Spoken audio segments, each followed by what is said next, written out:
We are pleased to present you some of the Romanian blouses from the Romanian Peasant Museum collections in Bucharest as a way of expressing our admiration and interest for this piece of clothing that is a part of the rural culture transmitted through time in its particularities all over the country and now, since the 24th of June, has been dedicated to the Romanian blouse all over the world. Traditional clothing is perceived as a vast part of the material culture, differing from one region to another. Its diversity was given by various factors such as age, gender, occupation, seasons, special occasions. Usually, for everyday life, the traditional clothing was simpler, with less ornaments. Sometimes people wore for the daily activities some worn-out pieces that once had belonged to the clothing used for more formal occasions. However, most commonly, everyday clothes were made out of rawer materials with a larger cut than the ones used for celebrations. The blouses used in the Romanian traditional clothing can be divided in two main categories, either with pleated fabric around the neck that were usually worn during celebrations, or some which were simpler, worn by children, older people, or during working days. The blouses in the first category, with the fabric pleated around the neck, were the most common and the most ornamented ones, and they can be further classified into several types, each bearing a significant name in Romanian. For example, cămașa cu încrețitură, cămașa cu ciupac, and cămașa cu lăcez. The first type, the blouse with ruffles, is known as cămașă cu altiță, cămașă cu brezarău, or cămașă cu țătură. It is made from 4 different pieces of cloth, one for the front, one for the back, and 2 for the sleeves. The mouth of the shirt was made by curling those 4 pieces with the help of a thread, cotton or hemp, locally called șpacmă or brezarău. The other, simpler category of blouses, sewn in straight shape from 2 pieces of cloth, front and back, was usually worn during working days. The head of the shirt was extended towards the chest in a V shape.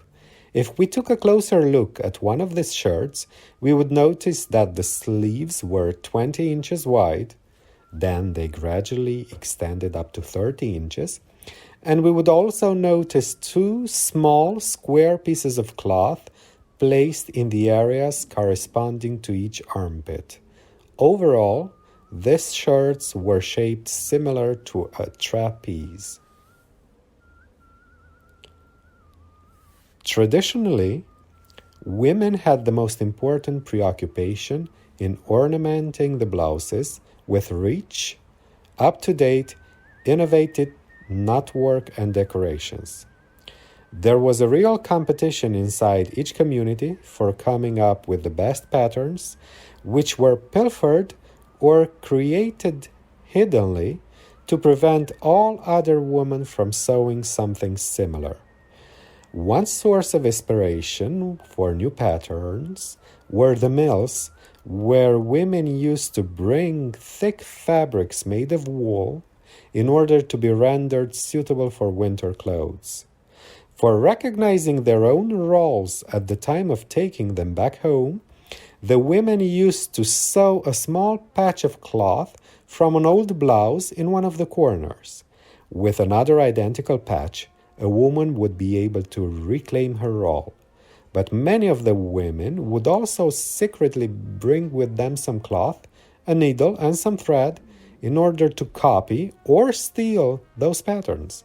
And so these models circulated among villages. Other occasions to steal patterns were the church celebrations, the weddings, and the dancing gatherings. Also, if a woman wanted to discredit a certain pattern worn by someone else, Especially in order to spite a rival, she would sew the same pattern on a shirt used for the daily activities. It was a great offense, and the initial owner of the blouse would not wear it anymore. Shamed, she would sell it to merchants or exchange it on spoons or spindles. The wedding blouses were kept by women until they died, and usually they would be buried in them, as these shirts were considered to have an important ritual character.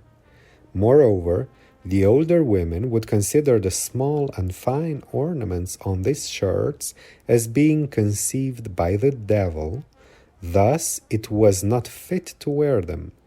Concerning the burials, it was forbidden, for example, to bury a woman dressed in a fine blouse with the altița, or with a head covering with many threads, as they were believed to be extremely heavy to wear on the other world.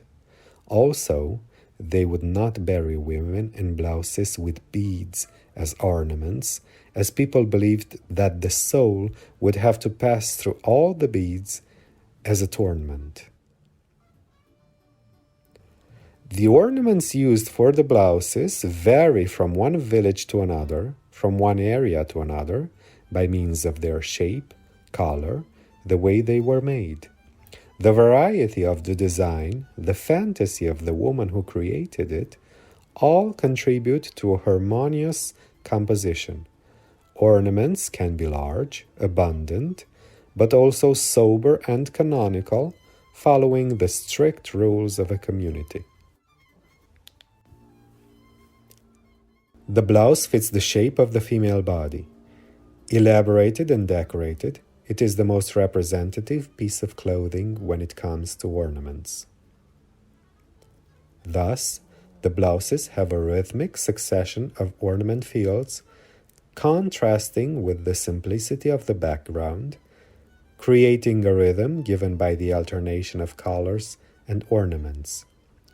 The composition is conceived so that it would emphasize the shape of the blouse, but also its patterns.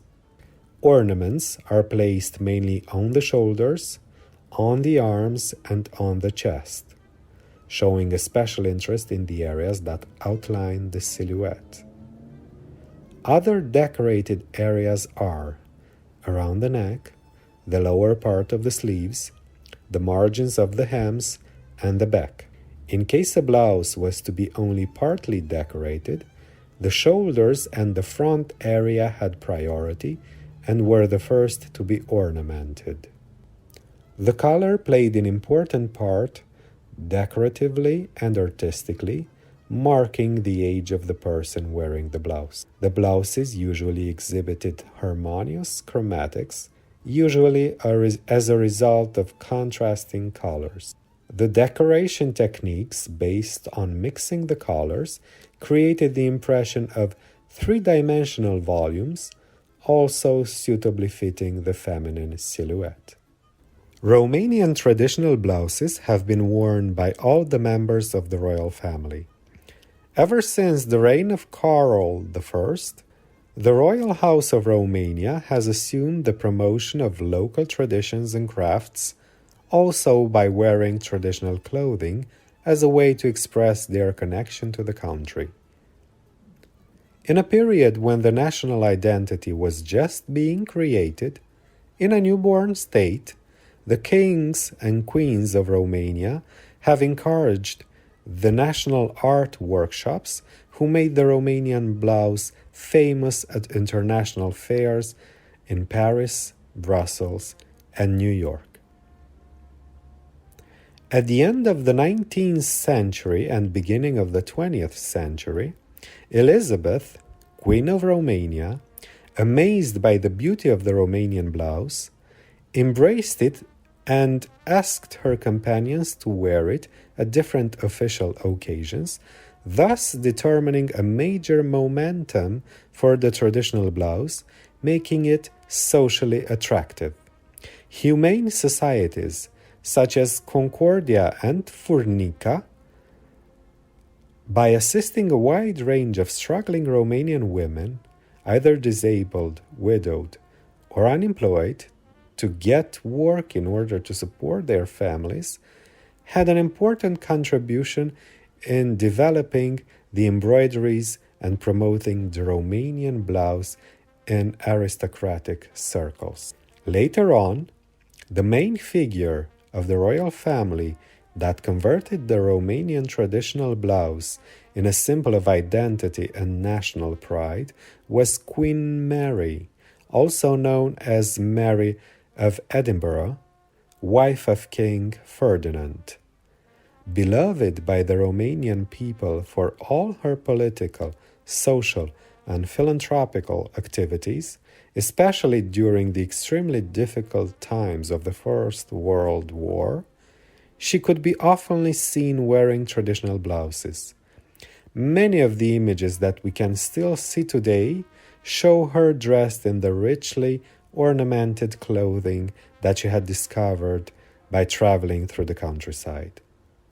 After Romania regained its freedom through the revolution of 1989, we witnessed a wide movement of revival of the traditional blouse through various public actions and social groups, such as the one entitled Semne Cusute, translated in English, Sewn Symbols. Due to the outstanding artistic and cultural value of the Romanian traditional blouse, the Romanian Ministry of Culture is currently working for submitting the paperwork to include the fabric-pleated blouse in the UNESCO Intangible Cultural Heritage.